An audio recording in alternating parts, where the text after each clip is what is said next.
ہماری پولیس جو ہے نا وہ 2 ایکسٹریمس کے اوپر آپریٹ کر رہی ہے. ایک انکمپیٹنس, اور اگر جب کمپیٹنس دکھانے کی باری آتی ہے تو کوئی ماڈل ٹاؤن میسیکر ٹائپ واقعہ ہو گیا. She was wearing Suraya Tarzi کی jewelry.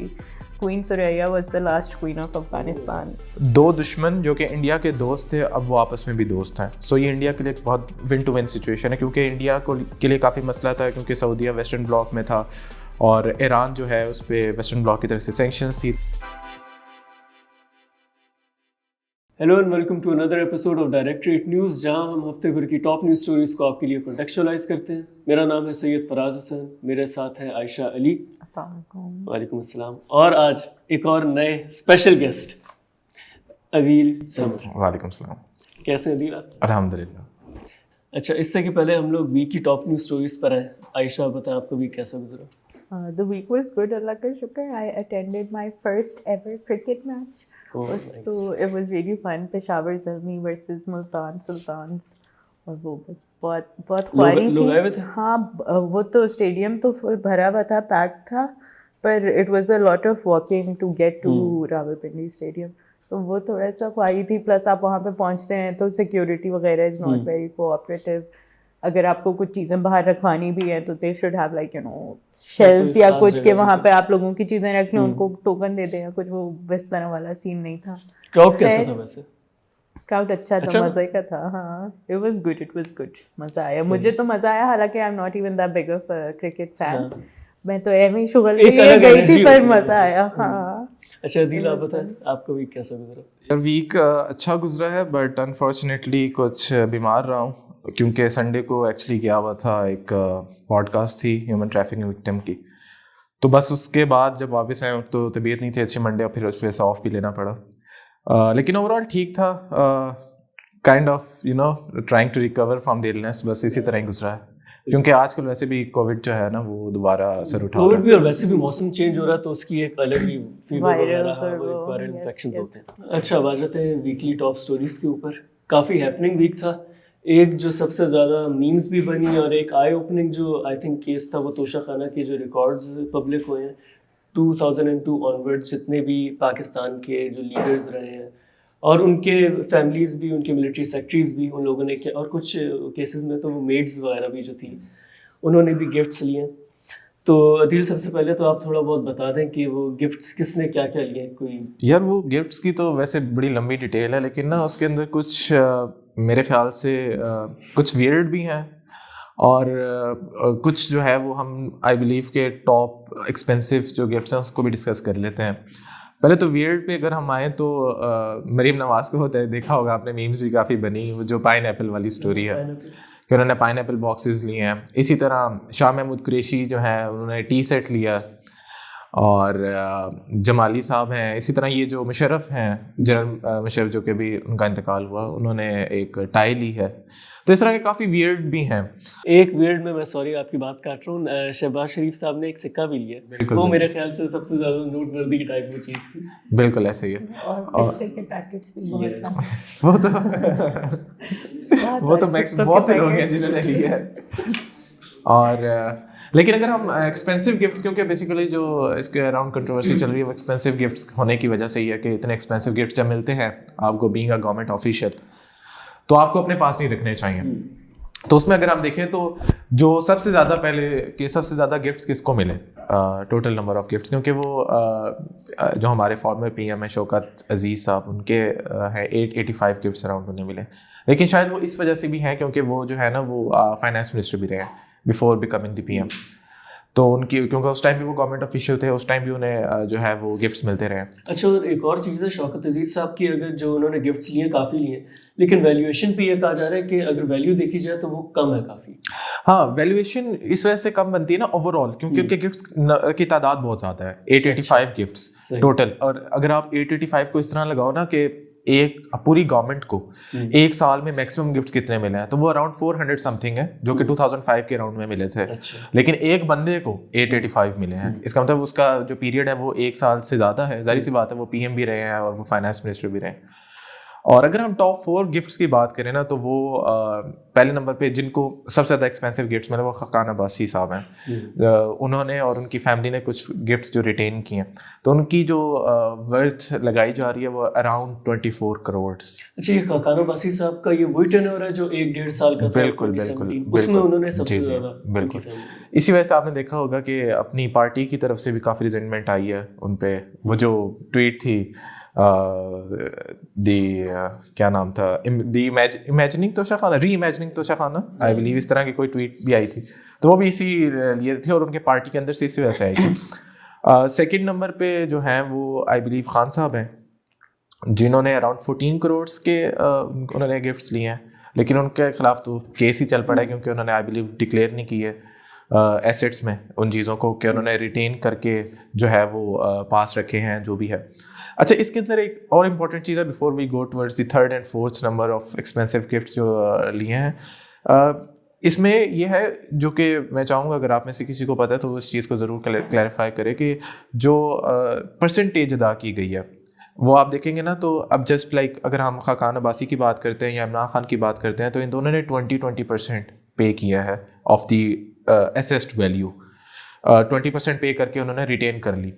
لیکن ہم زرداری صاحب کو دیکھتے ہیں تو انہوں نے اراؤنڈ آئی بلیو 13 کروڑ کے گفٹس لیے ہیں جو کہ 3rd نمبر پہ موسٹ ایکسپینسو گفٹس ہیں, لیکن انہوں نے 15% کی ویلیو پہ اس کے اوپر پراپر کیس بھی چلا تھا گیلانی صاحب کا, زرداری صاحب کا, اور اس میں بینیفیشری ایک نام جو تھا وہ نواز شریف صاحب کا بھی تھا اس وقت. صحیح نہیں, یہ اسسڈ ویلیو کے لحاظ سے یہ کیا سین ہے, لائک 20% تو ان تینوں نے دے دیے. ایون نواز شریف صاحب جو 4th نمبر پہ ہیں جنہوں نے موسٹ ایکسپینسو گفٹس نہیں آئی بلیو ان کی 9 کروڑ کی ایویلویشن ہے اور انہوں نے 20% دے کے جو ہے وہ گفٹ ریٹین کی. لیکن زرداری صاحب کے بیچ میں 15% کیوں ہے یہ مجھے سمجھ نہیں آئی بات.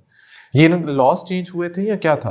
وہ یہی جو کیس تھا نا بیسکلی وہ یہی تھا کہ اپنی پاورز کو استعمال کر کے اس میں ہیرا پھیری کی گئی ہے. اچھا کیونکہ صرف اب ویلیویشن کی بھی بات نہیں تھی, گاڑیاں نکالی گئی تھی, گاڑیاں جو کہ نکالنا الاؤڈ نہیں ہے. اچھا مطلب BMW جو تھی یہ آپ نہیں رکھ سکتے؟ نہیں, یہ آپ اس طرح کی چیزیں نہیں رکھ سکتے. اچھا ابھی آپ کا وہ ہو چکا ہے آپ کا جو پورا سیگمنٹ تھا. اچھا اس میں آئی بلیو یہی ٹاپ 4 تھے اور ان کا میں نے بتا دیا.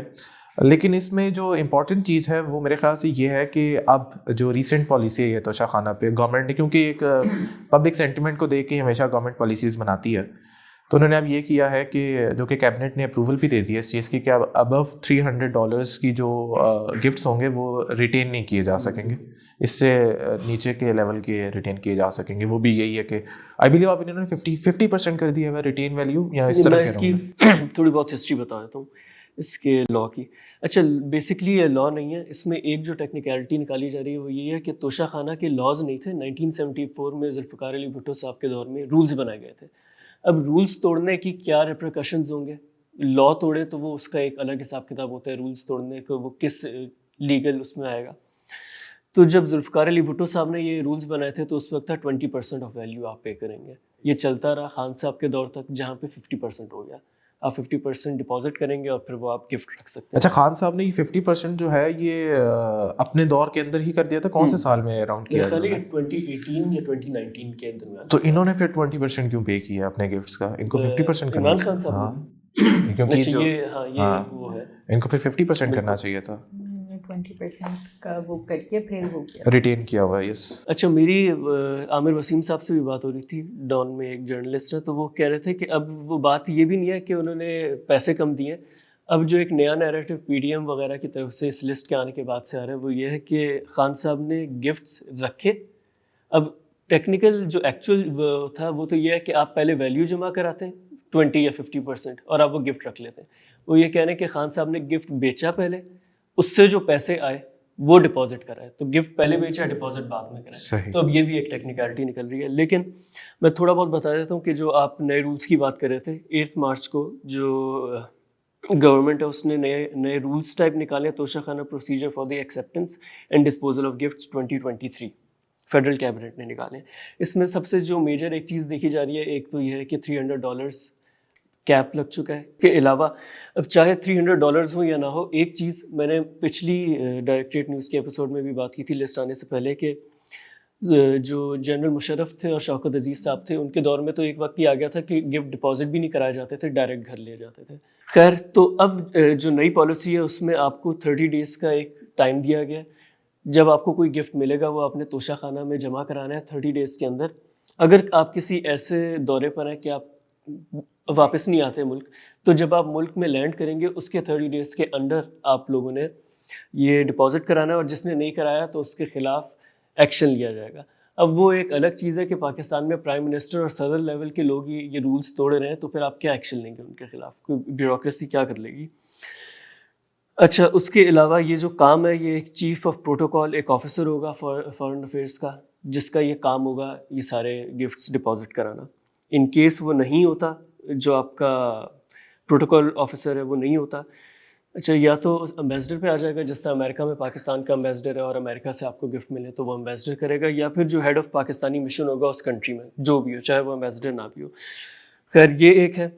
دوسری ایک اور جو رول آیا ہے وہ یہ ہے کہ اسکیل 1 to 4 جو ہے گورنمنٹ کے, وہ تو کیش ایکسیپٹ کر سکتے ہیں ایز گفٹ, لیکن اس سے اوپر کے اسکیل کے لوگ گفٹس کیش ایکسیپٹ نہیں کر سکتے ایز گفٹس.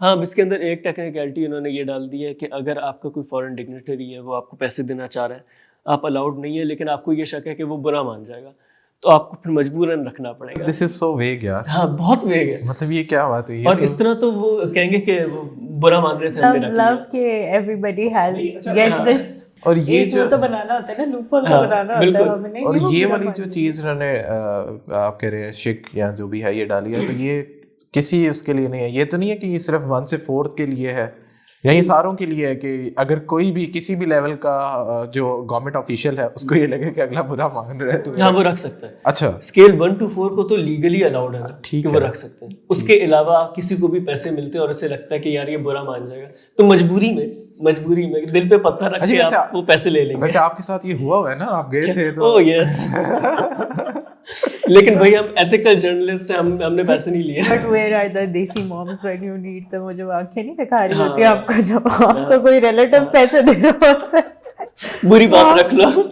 وہ ہمیں تو آپ لیگلی بھی الاؤڈ ہے.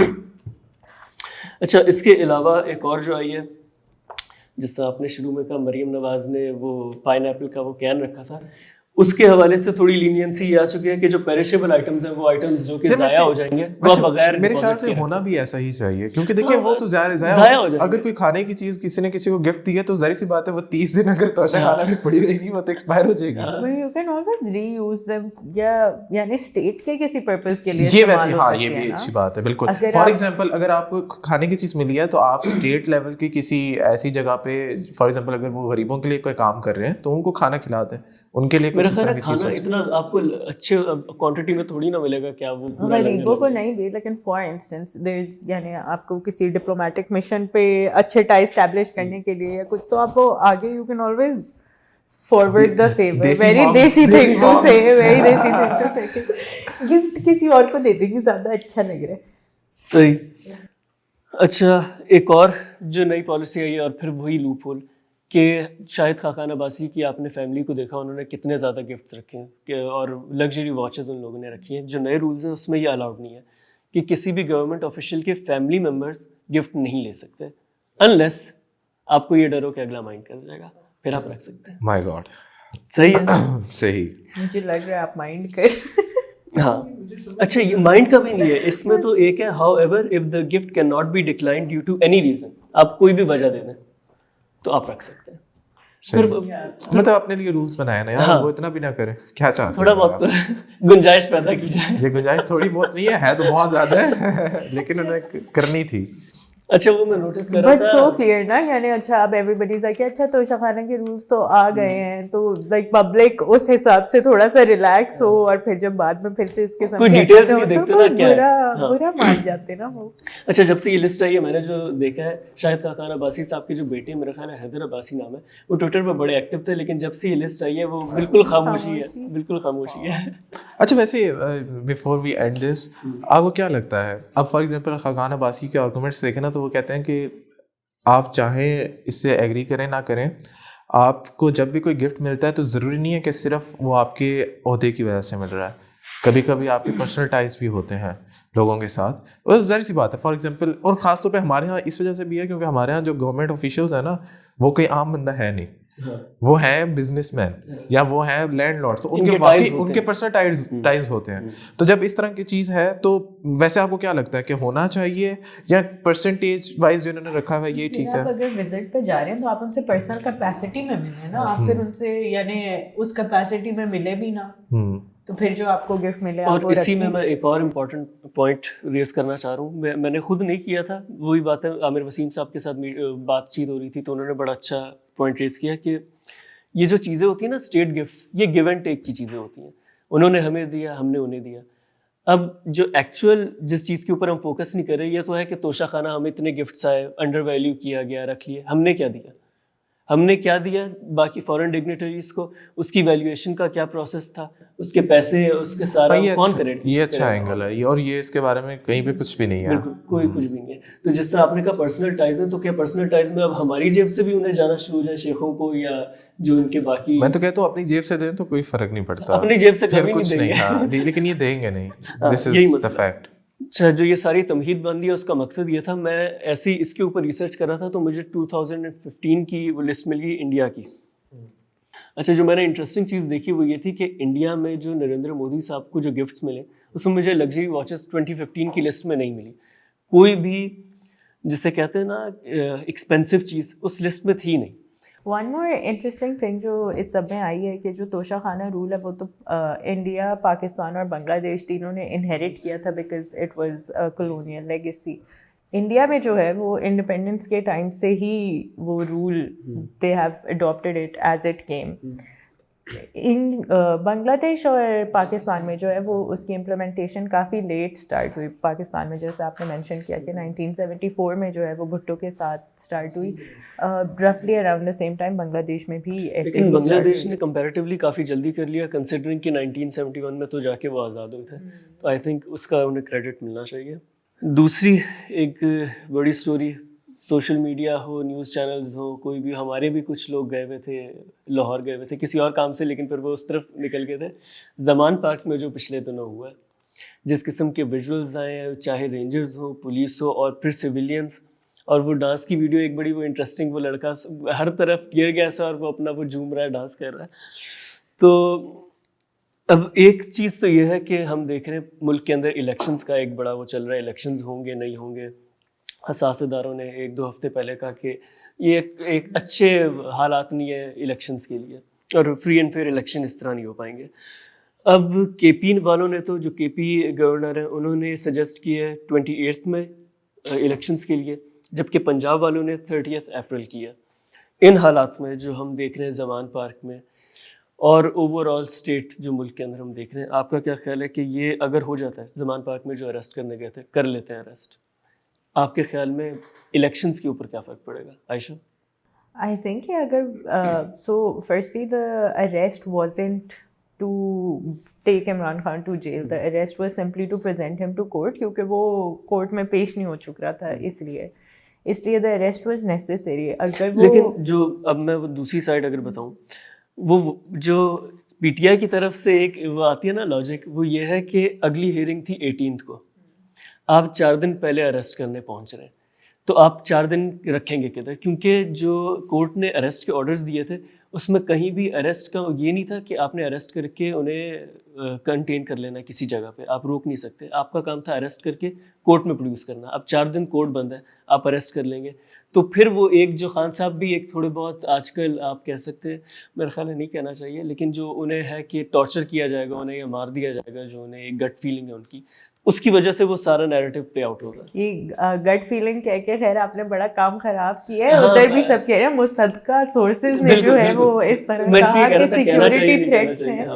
بٹ آپ نے جو خیر moving on, I think so what I am seeing here is a very creative election campaign from Khan, جو کہ یعنی اصل میں جو کورٹ کو مسئلہ ہوا ہے, and the only reason that the police had to get involved was because Imran Khan was constantly failing to show up to court for various reasons. ٹھیک ہے, اب ایک اس میں اس نے یہ کہا کہ سیکیورٹی تھریٹس ہیں اس لیے ہم کورٹ نہیں آئیں گے. اس کی وجہ ہم نے پہلے بھی ڈسکس کی کہ وہ جو ہیئرنگز ہو رہی تھیں وہ فریکوینٹلی ایسی جگہوں پہ ہو رہی ہیں جہاں پہ ہسٹری ہے آف بامبنگس اس طرح کی, یا سیکیورٹی تھریٹس رہتی ہیں ان ایریاز میں. That was one reason. But at the same time he was going to release and he was giving speeches. تو ہاؤ کم دا تھریٹ ان جگہوں پہ نہیں تھی؟ ٹھیک ہے, تو دیٹ واز سم تھنگ کہ لائک آپ کہتے ہیں کہ یہ تو واقعی میں بس مذاق ہی اڑا رہا ہے نا پھر آپ کے کورٹ کا. اب اس میں جو ہے وہ ظاہر سی بات ہے کورٹ کو بھی اپنا وہ فیول کرنا تھا. اینڈ جہاں تک میں نے پڑھا ہے نا کہ وہ 18th کو ہیئرنگ تو ہونی تھی, پر if Imran Khan had agreed and if he had gone with the police تو ہیئرنگ اس وقت بھی ہو سکتی تھی. یہ میں نے آج ڈان کے آرٹیکل میں پڑھا ہے. دیٹ از ہاؤ دا جج ایکسپلینڈ اٹ. اچھا, جو کورٹ پروسیڈنگس تھی نا اس میں ویسے جو کورٹ کے جو جج صاحبان تھے انہوں نے بھی ایک ایکسپریس کیا تھا کہ آپ لوگ 4 دن پہلے کیوں پہنچ گئے. وہ انہیں بھی سمجھ نہیں آ رہا تھا کہ تو کیا بن رہی تھی. لیکن پھر کیونکہ کل وہ بھی ہوئی ہے نا, کل ہیئرنگ بھی ہوئی ہے ایک عمران خان کے ساتھ نہیں, but his lawyer was present and the lawyers of E C P were present. تو ادھر یہ ساری باتیں ڈسکس ہوئی تھی. اس میں انہوں نے یہ کہا تھا کہ اگر یعنی خان صاحب اریسٹ ہو جاتے تو ان کا ہم اس وقت بھی وہ کر لیتے. Entire situation was very very unnecessary, کیونکہ آبویسلی اس میں سینس نہیں بن رہی تھی. اس میں آئی بلیو 2 چیزیں ہارڈ ویوز ہیں. پہلی چیز تو یہ ہے کہ دیکھیں وارنٹ ہے کس چیز کا. وارنٹ اس چیز کا ہے کہ وہ پیش نہیں ہو رہے.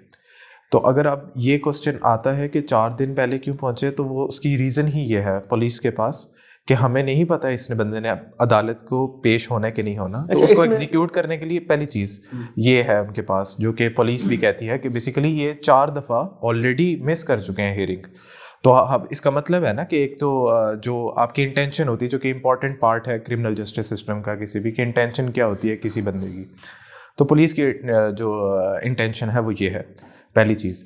دوسری چیز یہ ہے اس میں میرے خیال سے کہ جو کہ خان صاحب کو خود بھی پولیٹیکلی کافی چیز ڈیمیج کرے گی, وہ یہ ہے کہ دیکھیں آپ کی سیکیورٹی کنسرنس بالکل ٹھیک ہیں, ہو بھی سکتے ہیں, بٹ آپ کورٹ سے ڈیمانڈ یہ کریں کہ آپ کو سیکیورٹی, آپ کو مسئلہ لگ رہا ہے نا کہ یہ سیکیورٹی ٹھیک نہیں ہے, جو جس لیول کی سیکیورٹی چاہے سیکیورٹی ڈیمانڈ کریں rather than creating the differences. آپ سے میں ایک سوال کرتا ہوں, یہ کسی سے بھی, آپ کو کیا لگتا ہے میرے پہ یا آپ پہ کوئی اس طرح کا کیس ہوتا, ہم کورٹ سے ڈیمانڈ کر سکتے تھے کہ ہماری یہ سیکیورٹی کریں؟ نہیں کر سکتے تھے نا. وہ لیڈر ہیں, بٹ دا تھنگ از کہ ان کا سلوگن کیا ہے؟ ان کا سلوگن ہے کہ غریب اور امیر کے لیے ایک ہی قانون ہو. تو ایک قانون نہیں ہے نا پھر یہ, اگر اس طرح کی سچویشن. ایک یہ بات ہے. تیسری چیز یہ ہے کہ میرے خیال سے جو جس لیول کی جو پرٹیکولرلی وہ آپ نے تصویر بھی دیکھی ہوگی, خان صاحب نے شیلز رکھے ہیں, وہ بڑی وائرل بھی ہوئی ہے. اور میرے خیال سے یہ جو ٹیکنیکس بڑی زبردست, بالکل اس میں کوئی شک نہیں ہے ان کے پاس جو یہ ٹیکنیکس ہے نا, اس میں ان کے, میں کہتا ہوں کہ ان کے لیول کے نیچے بھی کوئی نہیں ہے, اور دوسری پارٹیوں کو پتہ ہی نہیں ہے, کیونکہ وہ اتنی اندھی غلامی کر رہے ہیں نا اپنے ڈائناسٹک پالیٹکس میں انوالوڈ ہیں کہ ان کو تو پتہ ہی نہیں ہے اس چیز کا. تو یہ 3 پوائنٹس میری طرف سے ہیں کہ مجھے ایسا لگتا ہے کہ جو پولیس کے, اچھا اس میں ایک اور چیز بھی میں چاہوں گا, جو زمان پارک میں چیزیں ہوئی نا, اس سے ایک چیز تو واضح نظر آئی کہ ہماری پولیس کتنی انکیپیبل ہے. دیکھیں کوئی بھی بندہ, عمران خان کو چھوڑ دیں, میں فار دا ٹائم بینگ اس کو نکال دیں, اگر یہاں پہ کوئی بھی ایک, میں نام نہیں لینا چاہیے, لیکن اگر کوئی ایک بڑا بزنس ٹائکون ہوتا اور وہ بندے بلا لیتا, ارینج کرنا کوئی اتنی بڑی بات تو نہیں ہے, یہ چیز ہو جاتی تو آپ کو سمجھ آتی نا ایک چیز. ابھی تو چلیں پولیٹیکل ڈفرینسز ہے نا, ہماری خان صاحب پاپولر ہیں, ان کی ایک پولیٹیکل سینٹیمنٹ ایگزسٹ کرتا ہے کہ لوگ ان کے سپورٹ کرتے ہیں, تو اتنا چیز مطلب اس طرح سمجھ نہیں آ رہی پولیس کی انکیپیبلٹی لوگوں کو, کہ یار یہ پولیس کتنی انکیپیبل ہے کہ ایک بندے کو گرفتار نہیں کر سکتی, اور وہ بھی آپ کے لاہور کے اندر, بھائی آپ کے پنجاب کے پروونشل کیپٹل کے اندر ایک بندہ بیٹھا ہے, اس کو گرفتار نہیں کر سکتی, اس کے پاس مین فورس ہے جو بھی ہے. لیکن شاید ہمیں لیکن جب میں نے یہ سوچ رہا تھا تو میں یہ بھی چیز تھی کہ ہم شاید ان کو بلیم نہیں کر سکتے پولیس کو پرٹیکولرلی, کیونکہ ان کو کبھی اتنا کیپیبل بنایا ہی نہیں ہے. ایک تو کیپیبل ہی بنایا ہے, اینڈ آئی تھنک اس میں ایک چیز ہے کہ ہماری پولیس جو ہے نا وہ 2 ایکسٹریمس کے اوپر آپریٹ کر رہی ہے. ایک انکمپیٹنس, اور اگر جب کمپیٹنس دکھانے کی باری آتی ہے تو کوئی ماڈل ٹاؤن میسیکر ٹائپ واقعہ ہو جاتا ہے. اگر as far as the question for capacity goes نا, تو if we see these massacres happening, تو اٹ از کلیئر کہ آپ کی پولیس کی کیپیسٹی ہے, ٹھیک ہے, دے کین ڈو دیز. اچھا, کیپیسٹی کے علاوہ